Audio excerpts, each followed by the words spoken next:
Hello, everyone. Welcome back.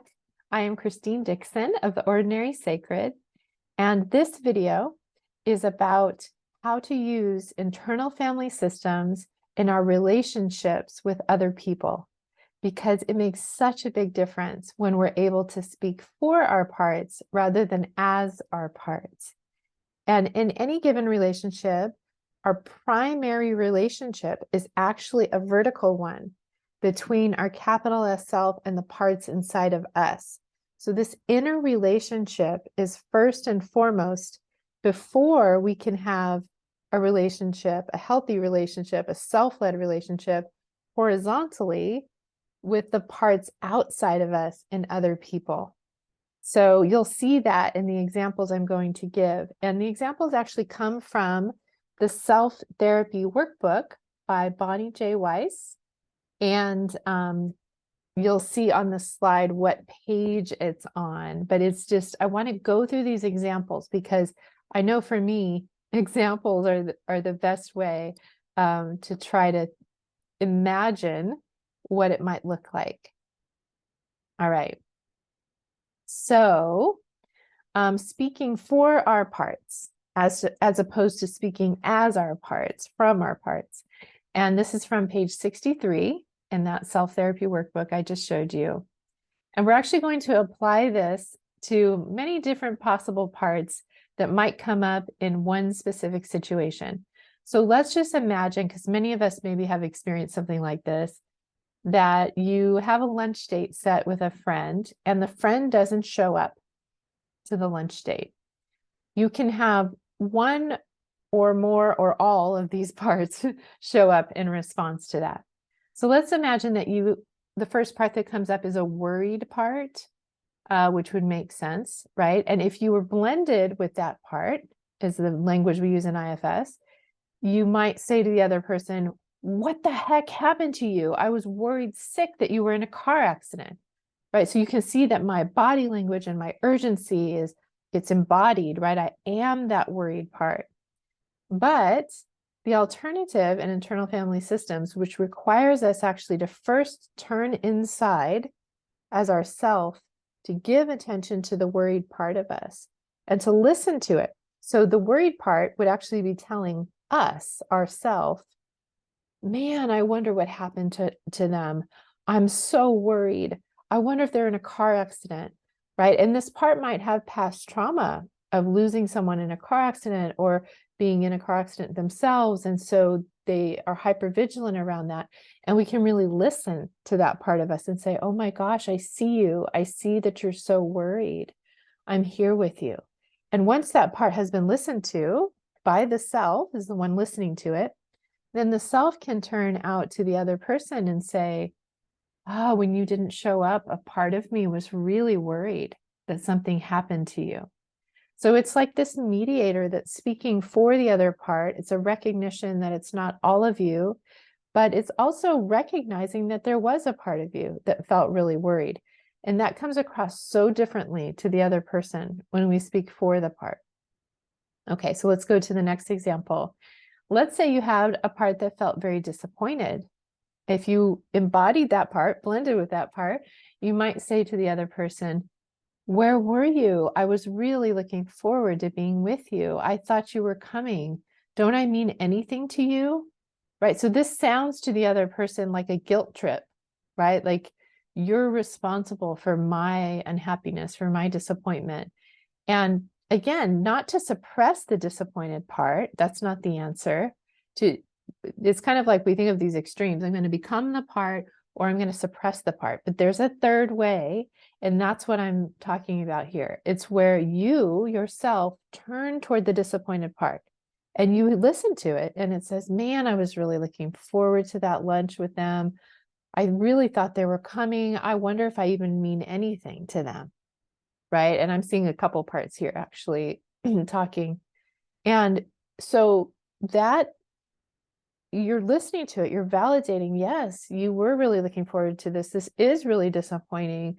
And once you've listened to that part and comforted that part, you can then go and speak for the part to the other person. So that looks like, when you didn't show up, actually, I wouldn't say I was disappointed. I would say a part of me was very disappointed. And a part of me felt like I didn't mean anything to you. Now, this is very different than saying, don't I mean anything to you? That sounds very accusatory and putting it on the other person.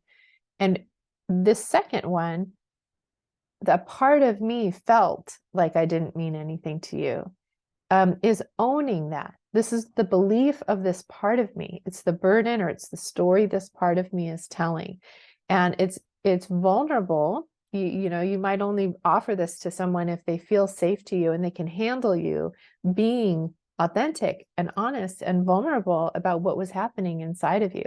But it's always a gift when we share vulnerably what is true inside of us for the parts of us. And it's empowering. It's you're owning that that's what's happening inside of you. All right, so let's go to the third example. Let's say the friend didn't show up and an angry part came out in you. And if you were blended with it, you might say to that person, you are so selfish. Didn't you know I was waiting for you? You don't think of anyone but yourself. Get it together, right? And you can imagine that kind of energy coming at the other person. They're likely going to get defensive and say, well, gosh, don't you even understand? I had this going on and this happened to me. And they're going to kind of likely lash out in the same energy, or they're going to just be completely deflated, right? And not speak. Now, angry parts, again, the solution is not to suppress our own angry part. Angry parts, I have found, are so loyal to us, and they're beautiful. They let us know when our boundaries have been crossed or when our value has not been acknowledged, right? They protect the most vulnerable parts of us. Always underneath an angry part is a fearful part, a wounded part that it's protecting. So they're loyal protectors of us. So again, solution is turn inward toward the angry part, listen to it, let it vent to you. Oh my gosh, I can't believe they did that. Don't they understand? They're so, kind of gets into the judgmental. Can't they get it together? You really listen. Yeah, I hear you. Oh my goodness, you're so upset. You must be so loyal. You must be protecting something. And then after we've listened to that part, we can go to the other person and say, a part of me was so mad when you didn't show up. And I would probably, if the person was safe, I would probably say something like, there was a part of me that was so angry when you didn't show up, and that part was protecting another part of me, maybe the part that felt vulnerable, like I didn't mean anything to you, or it was protecting my value. And again, you're sharing what was alive in you in that moment, and then you can have the capacity to hear maybe what was alive in them and what was happening for them, because your parts have been heard by you. Okay, so let's go to the fourth example. Maybe you have a very judgmental part, kind of similar to the angry part, but it just starts, saying all these name calling labels. You're such a loser. You can't even show up when you say you will. And again, if you've ever been on the receiving end of another person's part like this, it doesn't usually go well. In nonviolent communication, we would say these parts, are tragic expressions of unmet needs, because they're likely to just elicit defensiveness in the other person. And then your needs aren't actually met, right? That what they want isn't actually done, but they're just trying to keep the person away from you because they think the person is harming you, right? And so they're very loyal to you. So again, if we can turn toward the judgmental part, you're such a loser. Again, we're not judging the judgmental part. The key to this is actually having compassion and curiosity even toward the judgment, not having judgment toward the judgment. That would be a different part, right? But just turning toward it and saying, tell me about it. What is your judgment? And you're free to express to me, to the self, right? They're such a loser. I can't believe them. I hate them. Like you can even let the judgmental part go off, because it's feeling pain. There's pain usually underneath it. And once it really feels heard and held by you, you're seeing the pattern, I hope, then you can have enough self-energy, enough kind of calm and clarity and confidence to then go to the other person and say, you know I have a part of me that can be very judgmental, and it was really hard to control it when you didn't show up as you promised. And, again, if you feel safe with that person to even offer more vulnerability, underneath that was a part, maybe this last one. Sometimes the angry and judgmental parts are really protecting exiles, parts that hold wounds or beliefs about ourselves.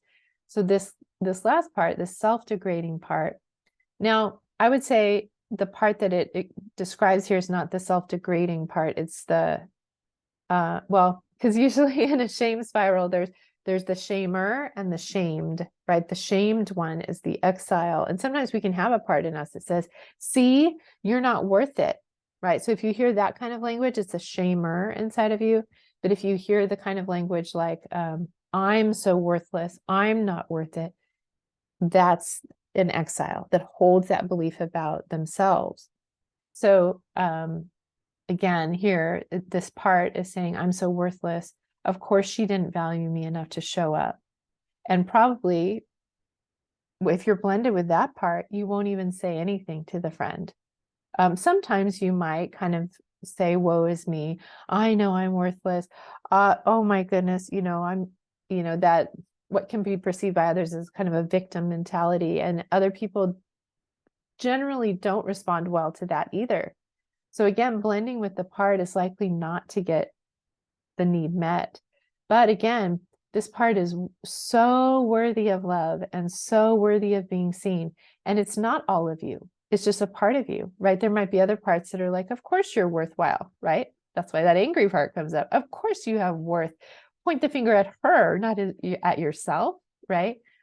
But if this part shows up underneath that, you can turn toward it and say, oh my goodness, that's so painful. I see you holding this burden of worthlessness. Oh my goodness, I'm here with you. I see your suffering and I'm here, right? Just that compassionate witness from the self can allow that part to relax. And again, then you might be able to speak for it to the other person if they are safe and say, part of me took your not showing up personally as a confirmation of my lack of worth. Right. And when you have shown up for yourself in this way on the inside first, there's less of a like grasping at the other person. You need to tell me that I'm worth it. You need to affirm my value. It's an inner job, right, of the self really affirming the value. And the self may need to go to past moments where that part got that message, right? To ask it, when did you get this message that you were worthless? What happened to you? And the self can do some of that deeper healing work, because all of these kinds of situations are activators, right? People can be what Dick calls tormentors, tor-mentors, where what they're doing reveals to us the parts inside of us that are protecting us and that perhaps are the wounded parts underneath, so that our self can listen to them, can advocate for what we need, can advocate for our value, can speak for the parts in the outer world, and can go into the inner world and do the deeper work of healing.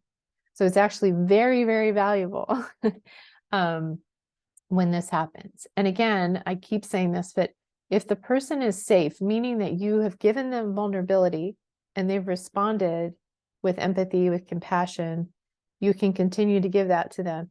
If someone is not, for whatever reason, capable of doing that, they're blended with their own protective parts. Sometimes we try so hard to get what we want from a perpetrator, right? From someone who is not capable of giving us love and kindness. And we just keep hitting the wall or being abused, rather than turning and saying, I'm going to get this need met on the inside. I'm going to give the validation, the kindness, the compassion, the expression of value on the inside of myself. And once that happens, we may not even feel the need anymore for it from that particular person.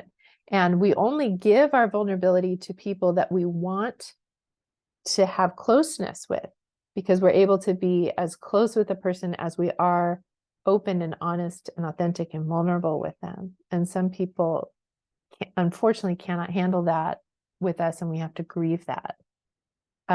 Okay, so I hope that this was helpful for you.